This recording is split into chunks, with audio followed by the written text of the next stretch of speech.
بسم الله الرحمن الرحيم الحمد لله رب العالمين إمامك الناس شيخ عبد الرحيم أحمد دooyyoo أنا أعرف أنا كم جدا نجا بارك الله فيك يا دينا كنا أكاد جينتي University Islamic University of Minnesota irraa eebbifamu keessan dhageenye gammanne waan tokko isin gaafanne jennee asit dhufne baga gammaddan congratulations. Thank you الفادا يوم eebbifamtani يوم jalqabdani maalin eebbifamtan بسم الله الرحمن الرحيم الحمد لله رب العالمين والصلاة والسلام على رسول الله صلى الله عليه وسلم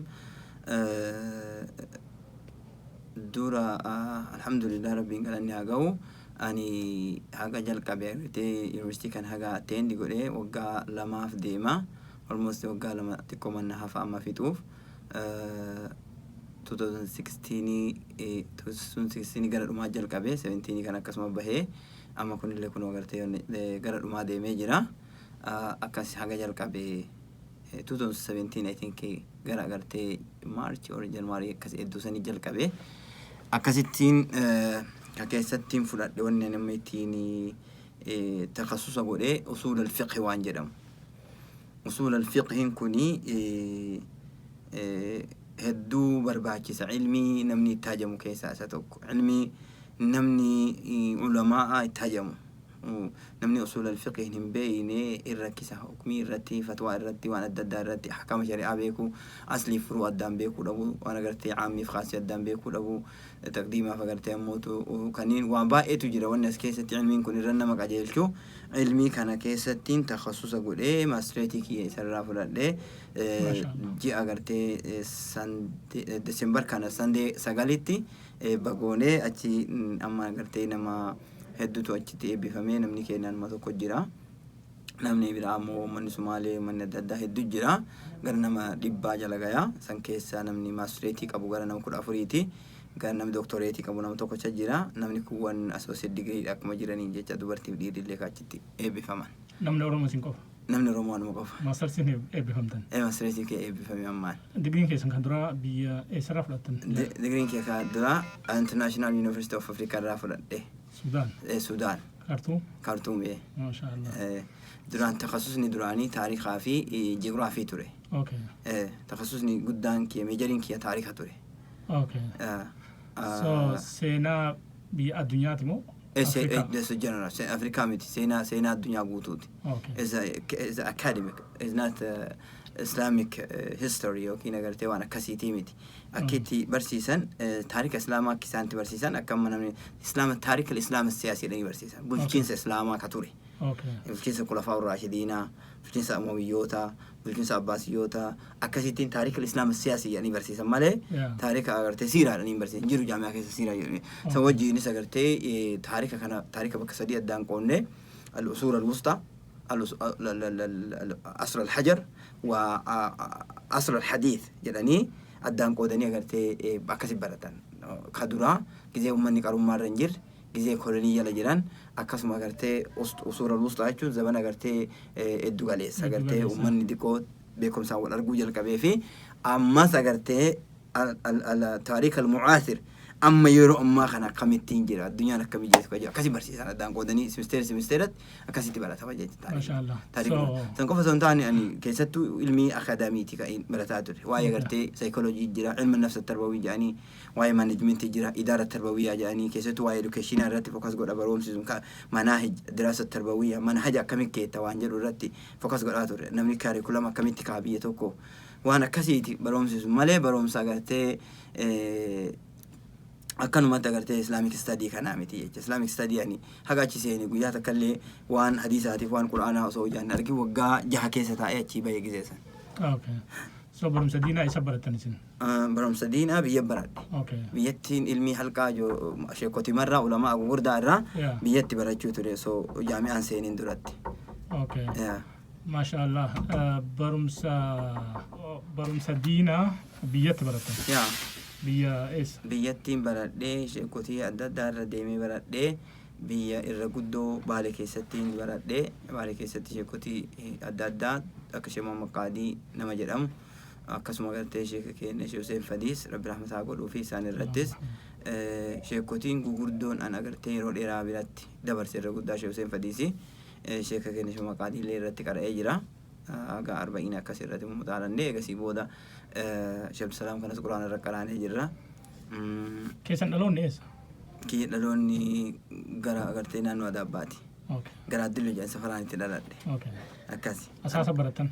Asaasa madrasaa achi baradhee egasii eega kitaaba baradheen boodatti achi as deebi'ee madrasaallee seenee madrasaa keessatti agartee quraanas achitti hafazee achumarraa asaasatti hafazdan? Asaasatti hafazee akkasuma osoo jiru achirraa Madrasatul Falah? Madrasatul Falah al-Islamiyyaa achitti baradhee Anis achi baradhee. egasii booda sheekni keenya Sheekh Yusufillee achitti dhufanii eega isaan dhufanillee tafsiiraa fi kitaaba agartee Sahih Muslim kan achitti isaan irratti waggaa tokkoof caqafataa ture.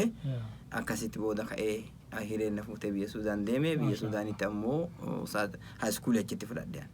High school achitti fudhadhe. Shahada sanawiyya al-alamiyyaa jedhamtu fudhadhe. Akkasi achirraa ka'ee University Islamic International University of Africa san seene booda. Bu'aa bahii guddaa keessa dabarsitanii biyya Oromiyaa keessatti biyya Itoophiyaa eegasii booda ammas Suudaan achi qaxxaamurtanii ammas Ameerikaa dhuftanii barumsa kana haga umriin jirtanitti akka naa himaa jirtanitti barumsarraa of duubatti hin deebine ittuma akkuma itti huftanii jira. Wanni isin kakaase barumsarratti yookaan ammoo namni isin role model isin jettanii of dura laaltanii wanni isin barumsarraa amma isin dhaabni kun barumsa University as kajiru maqaan isaa Metro State University ka St. Paul jiru deemu jirtanii St. Paul College irraa deemaa turtanii so barumsa itti focus gootanii jirtan. Wanni kanatti isin kakaase maal inni bu'aa bahii guddaa jira waan kana godhuuf? Bu'aa bahii guddaa jira tokkoffaa hangaafa biyyatti deebi'ee wayita agartee bara barumsaa biyya san waggaa tokkoof Shashamannee irratti director ta'ee hojjedhee ture. Arabic Academy walitti jira Salaam School irratti achi hojjedhee yoo hojjedhu san afaan Amaaraallee hin beeku. Kunillee effekti guddaa mataa kee keessa uume akkamitti afaan hin beekne ka jedhu aaraa ture. Achiyyuu ka'ee biyya kana dhufe biyya kanallee dhufnu afaan dubannu deebise gartee hiree guddaa hiree jajjabduu dandeettii gartee uumamaan qabnuu fi ka gartee ogummaan dhufe kunillee afaan bira hin jiru afaan bira jiraachuu dhabuun kun waa hedduun sakaale. Kanaaf barumsa malee wanni na fayyadu wanni ani argaa jiru hin jiru ka jedhuun gama barumsaa deebi'ee jiruu natti jirtu jiruu gartee rakkinnaa ta'e keessaa dhufe san itti dhiisee barumsa deebi'ee wanni laalee akkas godheef namoota na dura dhufa waggaa hedduu biyya kana jiran laalee mustawaa isaanii yoo laalu ka osoo barate doktora ta'uu danda'u ka osoo barate agartee injiinara ta'uu danda'u ka osoo barate waan gurguddaa godhuu danda'u biyya bulchuu danda'u carraa akkasii dhabuun har'aan tana agartee leeveliin mustawaa barumsa isaanii waan hin jirreef jecha anis akkasitti hafuun qabu jedhee gara barumsaa deebi'e. Asitti afaan Ingiliffaa aanse'an asitti afaan Ingiliffaa low level ka jedhu irraa aanse qubee akkuma nama qubee irraa aanse jechuudha. Achirraa jalqabee tiradhee laanguujii deemee achirraa ka'ee amma Simple College dhaqee achitti steesii fudhadhee egasii paas godhee sanillee hin aansee haa ta'u reading maaf writing kan irra ture amma agartee achirraallee move godhee Metro State University ka amma Simple jiru kanatti waa'ee leadership ummaatiin takasusa kiyya ammallee waa'ee bulchiinsaa yookiin agartee qiyaada alqaa'id leader ka jedhuun meejar godhee akkasitti fudhataa jira ammallee jecha. Kanas kan nu barbaachise ummanni keenya agartee keessattuu ummanni Islaamaa qiyaadaan barbaachisa liidariin nu barbaachisa. Namni liidariin qabne tartiiba hin qabu namni qaayida hin qabne tartiiba hin qabu. Kanaaf tartiiba kan irra deebinee ummata keenya tajaajiluu hin dandeenya waan jedhu waan abdadhuufi wanni keessa dabre ammoo akkaataa barumsa kanaa amma asiin kana deemu wajjin asiin kana fudhachuu wajjin jiruu ummata hawaasa tajaajilu wajjin ijoollee ilmaan qabaatu wajjin jiruu crazy taate jiruu argitee jajjaba keessa dabre jecha financially rakkina keessa dabre hin dabrine keessa jira yaadaan agartee moraalillee akkasumatti keessa jira haa ta'u malee garaan muran hamilee guddaa waan qabuuf tokkoffaa hawaasa keenya keessatti namni lamaa wal bira qabu dandeettii lamaa wal bira qabu xiqqaan jiru baay'ee hin qabnu ilmiin ammoo namni nama keenya gahu hin jiru keessattuu uummata Oromoo keessatti sheekota Oromoo qabdu keessa dandeettii guddaa warra qabantu jira dandeettii isaanii tana gara tokkoon afaan biraa dhabuun afaan agartee keessattuu biyya keessa yoo deebin afaan Amaaraa yoo beekin Finfinnee keessa daawaan gootooti namni itti dubbattu hin jiru afaan Oromoo namni sirraa dhagahu hin jiru ilmiin tan lafatti hafa akka addunyaatti yoo deemne gartee hawaasa guddaa kana wajjin wal quunnamuuf hawaasa gartee biyya kana jirutti ilmaan biyya kana jirutti haasa'uuf afaan kana baruun irra jira. Kanaaf afaan kana barannu malee hijaaba kana fuudhuu hin dandeenyu waan jedhu waan itti argeef jecha sabbaree dhiibuu jira jecha. Inshaallah rabbiin kee na gargaara. Rabbiin kee yoo na gargaare immoo tartiiba ragaa jedheetiin abdii akkasii qaba yoo rabbi irraa taate. Guyyaa har'aa kutubaa keessatti waa'ee yeroo akkaataa itti maaneej godhanii akkaataa itti fayyadaman irraa nu gorsaa turtan. Akka itti fayyadamtanillee itti fayyadamaa jirtanillee arguu jira kanarraa jechuudha. So yeroo keessan maatii horachuu wajjin hawaasa tajaajiluu wajjin imaama biyyaa ta'uu wajjin ammas kolleejii yuunivarsiitii deemuu wajjin akkamitti yeroo kana akkamitti isinii dandahee itti gargaaramuu dandeettan namni biroo hoo akkamitti isinirraa mee barumsa isinirraa argatee akka itti fayyadamu maalirraa gorsitan? Tokkoffaa dhugatti hojiin community dhugaanii jira. Hojiin community kuni an akka yookiin nama hojii raawwachiisaatitti konstantii masjida keessan oolu wanni godhuu qabu. Yeroo salaataa ni argama, salaata zuhrii irratti argama, asrii argama, salaata subii hin jira. Yeroo salaataa tana adjeesti godhadhee akka yeroo salaataa argamuu danda'utti lafa kaadhee yeroo duraa tokko san. Lammaffaa gana gargaarsa guddaa naa godhe faamilii haati manaatiyya hedduu na gargaarte waan kana irratti. Ijoollee tana ka silaa isiin na jeeyitu narraa fuutee akka ijoollee tana bakka gartee isii deemtu geessu, bakka iskuulaa geessu, bakka gartee tudara isaanii geessuun hamilee guddaa naa taatee na gargaarte. Sababa saniin ijoollee wajjin baay'ee jeeqamuu dhabe jecha gartee. Haa ta'u malee gizee ana ganama bahee sa'a ganama salaa subii fa'a bahee halkan keessa sa'aatii 12 gizee hangaluu jira. Gizee kana cufayyuu eessa achi dhayitee maaliif akkana taate osoo naan hin jedhin barumsarra akka jiru waan beektuuf hamilee naggootee akkasittiin dhiibaa ture jecha sagantaa kana. Kanaaf kunillee gargaarsa tokko. Lammaffaa ammoo wanni biraa wanni jiru namni kun ejjennoo qabaatu isa barbaachisa. I can change. Kaayoo qabaatu isa barbaachisa. Jijjiiruu hin danda'a. Ani jijjiiruu hin danda'a jechuutti amaneera. Lubbuu teessanii jijjiiruu hin danda'a jechuutti amaneera. Waan namni godhuu danda'u ni godha jedhee amanee jira.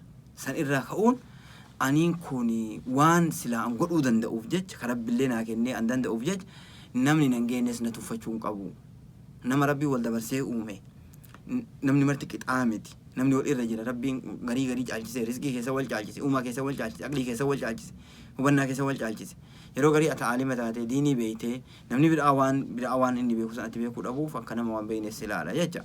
Kana jalaa ba'uuf kana gartee nu keessattuu biyya kana keessatti chaalenjiin guddaan nuti as deemu waa'ee ilmaaniiti. Waa'ee ilmaanii kanaaf agartee haga dandeenyeen barumsa kana fooyyessuun nurra jira waan jedhutti waan amanuuf akkasitti tattaaffii godhee ajjeesti godhee keessattuu ka yuunivarsiitii Islamic University of Minnesota kana akka ani itti deemaa ture irra guddaa halkan deema. Galgala sa'a 9 booda aansa gaafa agartee kilaasa qabu. Kilaasa agartee an baay'ee illee hin dhaqu. Already sheeka supervisor qaba. Supervisor san qofaa wal meet godha waan hojjedhe agartee akkasittiin kanarraa haga asii waan kana dubbisuu qabda. Teessinsii dhiyaata. Kanarraa kana dubbifta teessinsii dhiyaata. Akkasittiin deemaa ture. Kanaafuu taa'ee wanni ani agartee kilaasa dhaqee kilaasa achitti yeroo fixuuf hin jiru jechuudha. Guddaan barumsi an baradhee barumsa kanaan barumsi kun hagas ulfinni hagas jedhamu hin ulfaataa garuu hedduu natti ulfaatee wanni gariin keessatti ammoo ulfinni hagas jedhamu wanni godhuun turre. Barakallahu fiik. Maashaallah hedduu galatooma. Barumsa diiniitii fi akaadaamik wajjin oofuun namatti ni ulfaata? Amma waan asiin duraa haa ta'u akkaataa maatiitti deema. Fakkeenyaaf ani kireeditii 8 fudhadha iskuul kolleejjii keessatti. Kireeditiin 8 sun hoomworkii jira, assaayimentii jira, waan adda adda jira. Yeroo narraa gaafata. Kitaaba dubbisuu narraa gaafata. Kunis agartee hoomworkii jira. Kan hoomworkii jiru kana bulii 15 qaba. Kan bulii 15 gaafa bulii 15 san kana jalaalash godha. Akkasi oofee kana lachinuu bakka kanaan ga'ee kana keessaa bahee amma yoo rabbi fedhe inshallah PhD kiyoitii dalagu ammoo akkamitti akka dalagu kama jalaa kalaafis amma waan risaalaa barreessuu fedhuuf kitaaba wayii barreessuu waan fedhuuf kitaaba san irratti akkamii hojjedha waan jedhu yaada agartee ogeeyyii na dura dabranii fi warroota muuxannoo san qabanii wajji wal mari'adhee akkaataa waan sanitti barreessu inshallah irratti dalaga. Okay, Academic University maal jettan kan simple kana? Metro State University. Metro State University bachelor eebbifamuu deemtanii? Amma achi qara duraan associate degree maaliif fudhadhaa qaraayyuu degree qaba wanni ani associate degree fudhadhuuf maali kaayoon kiyya ani iskuula kana itti deemu certificate argachuuf certificate kan gaafa isaan evaluate godhan gaafa ka Suudaanii fideessan evaluate godhan warri universiticha ati bachelor degree qabdanii certificate na kennan already. But I need afaan barachuu fedhaan jijjiiruu fedha. ammallee afaan amma yoo anam certificate kuni na barsiisa education دراسات التربية والدراسات الإنسانية كان واني أمبرد يو أمس ده بيه برسيسا certificate سنين جدي أفان بيرنجيرو أفان كان براتشو مال برباجي I have to learn again كجر مرتسة أما قرتة كستين واي مناج منو جيرة ميجاري جيرة ميجاري كيس أنا مواي leadership وماتين براتشو ده مجتة leadership يومو training جدا داوم تاكنو نموت أقرتة دندال أقرتة قاعدة leaderosa لينجسو سنو رابر باجي جاكرتة كورسي أنا مفرد لك مفرد يكونين هدو متاكي كيستي وانا وميجرا كايو كاتني فكم تمل كاو جرتن سنيد دعام جرا جيرا ما يا جيرا ما لين جرا جيرا ما قد جرا هاتا أملي قفوني سدو جرا فكنا فأنا ما واي فاينانشالي رد فاينانشالي متومان الران كفلتو وفي كفلات دا أكيد كفلوا مهدون التلفاتة لوني ملي كبران جرو نانجراني لوني أني فرنة بفسانين جي أنا كسي تقرتي كاي وان كفلوا سن سكولها كسي كفلا برا تاجرا واني سكولها كان هدو ميسي فرأتشون أورو توكو كفلتي ونقبات ديك زي تكتي كفلين فيتو سنيف جي وان أرقات نرى باسا بريد بس صديفة أجزي باسو جرا أكاسيتين سن باسا كريديت لما كريديت كاسي فرات أجرو كايون كي هندي سوان جرو كابا كسمت دي بيبا كانغا قل مانغا يجو إن شاء الله إن شاء الله نمني نديس daawwattoonni isin daawwatanis akkatti yeroo maaneej godhamee diinii fi ammaas duniyaa wal cinaa akkatti oofanii barumsaa fi maatii horachuu fi kana hundaa wajjin oofuu danda'amu waan isin gorsitan irraa akka irraa barumsa fudhannu abdii qaba. Amma guyyaa iftaanii yoo rabbi jedhe inshaallah sanbata guddaa dilbata namoonni affeerraa isiniif dhimma kana ilaalchisee sagantaa tokko qabamee jira. Kana irratti isinis guyyaa irraa khutbaa irrattis uummata hundaa'uu koottaa waliin bakka sanii argamnee barumsas walii dabarsineen dhaamsas walii kennee waliin gammannee addaan deemna jettanii dhaamsa dabarsitanii turtanii. Mee akkamitti kana ibsuu dandeessan kanarraa? Kan inshallah waan gaarii achumatti himna. Haa ta'u malee wanni godhamu waa'ee yeroo akka amma dubbanne kana keessatti yeroon tuni kalkuleeshina guddaa barbaachifti. Yeroo kalkuleeshina guddaa saniin goone waa baay'ee yeroon nu ibaadaa gooneef yeroon baranneef yeroon agartee iskuula deemnee osoo akkasittiin ka kennu taate waan guddaa argina. Waggaa haga jiraannee kana keessa meebi waggaa gabaabduu wayiitu baya. San amma gizee biraa inshallah tartiiba isaa irra laalle namni hagam waa nyaata hagam rafa hagam agartee ibaadaa godha hagam agartee nyaataaf daqiiqaa hagam kennama saa eegasi ka jedhu kan hirribaaf hagam kennama waan jedhu kan baafnee akkaataa yeroon teene tun itti guddaa nu waan guddaa hojjenne seena malee waan guddaa wanni xiqqaa hojjennee guddaan agartee akka malee dhume ibsuu danda'ama. San hin baanu waamicha iftaanii amma ka guyyaa iftaanii kana. Waan iftaanii iftaan inshallah hawaasa itti himnee jirra. Hawaasni kun masiidatti illee dhaga'ee jira. Nama tokko asiin dhufnee bilbilallee goonee jirra. Ammoo abbaan bilaafiseef dhufee hamilee agartee uummata kana namni example ijoollee ta'e tan duubaa dhuutu adaa namni guddaallee baratuu hin danda'a jechaa sammuu isaanii keessa uumuun nurra jira.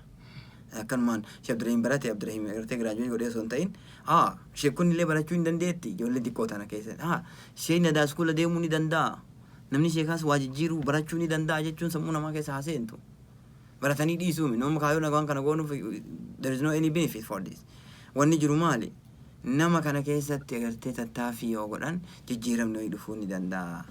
Ijoollee ma barsiifnu darannu irraa baratu. Namni ammallee gariin isaa iskuula akaadaamii kana yoo deeme sanuma fa'a barumsa guddaa seenee ta'a bira. Rool moodeelii gaarii ta'uu.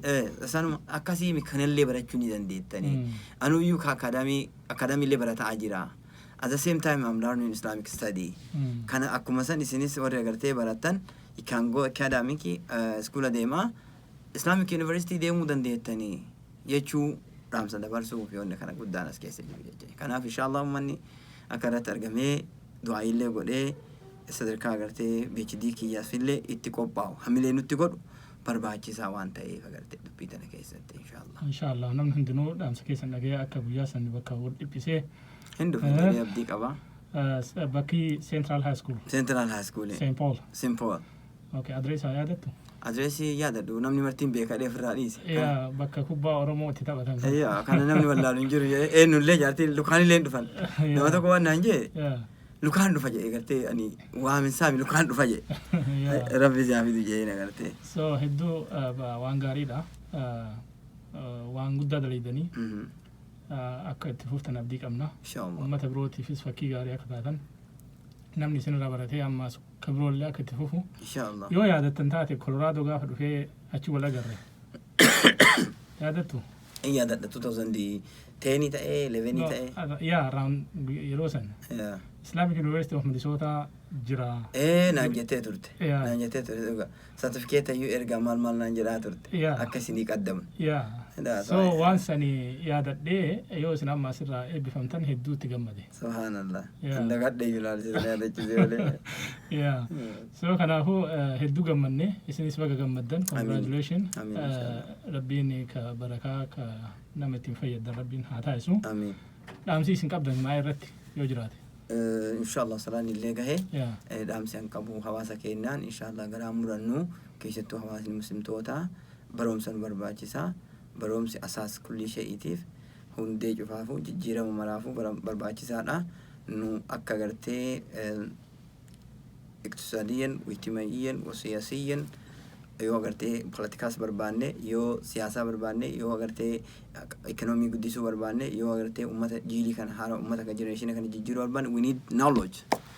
Barumsaan ala waa jijjiiruu waan hin dandeenyeef akka barannu isaanii jedha walumaa galatti. Galatuma carraa kan nuuf kennitaniif asitti nu argamuu keessaniif hedduu isin galatuma. Thank you. Ulfaadha. Barakallahu fiik. Alaykum salaam. Muhaajir Ansaaritti dhaammannu viidiyoo kana subscribe godhaatii faffacaasaa dachii rabbii mara waliin gaasii jenna galatuma. Subscribe to Muhaajir wal Ansaar.